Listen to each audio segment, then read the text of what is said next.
I'm about 2.5 blocks from that. Before drilling, I never knew to pay attention to the direction of our prevailing winds or pay attention to land elevation levels. I gave up my music to research how to protect my family from the risk of urban drilling. I hand-walked almost 500 signatures in opposition, of which 100 people are inside the 600-foot buffer. Change.org helped me get another 9,300. I see AskChesapeake.com has a Truman online petition too. I have over 500 pages of documentations of my efforts, and I have documented and I have evidence when this all hits the fan of who I tried to warn and when. I also want to report to you that Chesapeake has not answered any of my technical questions related to air quality and green completions. One of the landowners who owns 5 residential properties in the 600-foot buffer, and the lady that just spoke who lives in that duplex, she rescinded her waiver.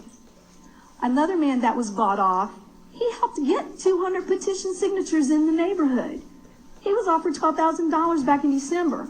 And another guy was offered $16,000 or $17,000, but something happened between December and January. They've been bought off. Is there a price that Chesapeake can put on the misery of people stuck in a 600-foot buffer?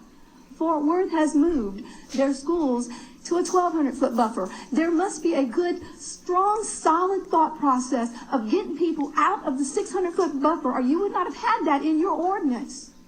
Now, abide by your ordinance, and don't let Chesapeake open their wallet and buy off these people with money so that these other people get to be in that 600-foot buffer when there is another piece of land at 1111 East Division that is available for drilling. The management company has said it is available for purchase. Now, Chesapeake doesn't want to buy a piece of land so they can do a cut through in Division. Chesapeake doesn't want to buy that eyesore that Mel LeBlanc told me it would be on that little $5 million piece of property that nobody would be in a 600-foot buffer. Only it's not a little piece of property, is it? The BTEX testing I had on my son cost $600. I've already got people in my neighborhood that say, I want BTEX testing for my kids, but I can't afford it. Now, what are we going to do? Let's make Chesapeake buy BTEX testing for those people that want to get this done so they can see if they're being poisoned. And it's an easy way for you guys to figure out if our air is being poisoned. These people that want to take the test, let Chesapeake pay the test. And then when they feel like they're sick, they can be retested. And if they're poisoned, we don't have to spend a lot of money on air testing. We just BTEX the people. BTEX test the people that are willing to do it. It's a volunteer program. Please add that as a stipulation to this drill site. Thank you. Mr. LeBlanc? Okay.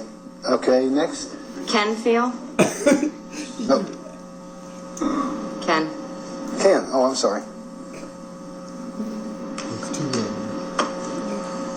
Good evening, Mayor, Council. Ken Field, 409 North Elm, 76011.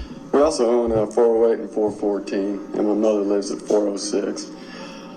Once again, I think it's just going to be a traffic nightmare. I mean, I'm just one of those people, I guess, that don't enjoy sitting in traffic. We're talking, what, 88 wells per well, or 88 trucks per well with 12 wells. We're now approaching baseball, vacation season. I mean, I just cannot see people, semis, trying to take a left-hand turn from Collins into that pad site and then tying up our police trying to provide, access in and out of that site. When people come and visit, where they're going to say, oh yeah, that was the town with all the truck traffic. It's just a bad location. I think we can all stand at ease too. If the site isn't passed, we'll all get our minerals processed from somewhere else. There's plenty of drill sites in this town, and it sounds like there's going to be plenty more to come.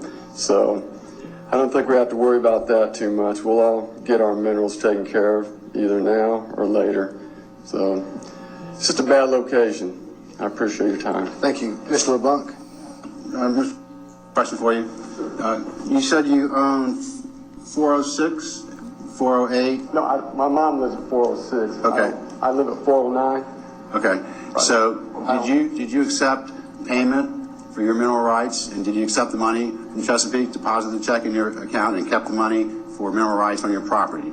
I sure did, and that's what I'm using to fight this too. So I appreciate that. And, I vote for clean air. Okay, who's? Faith Chatham?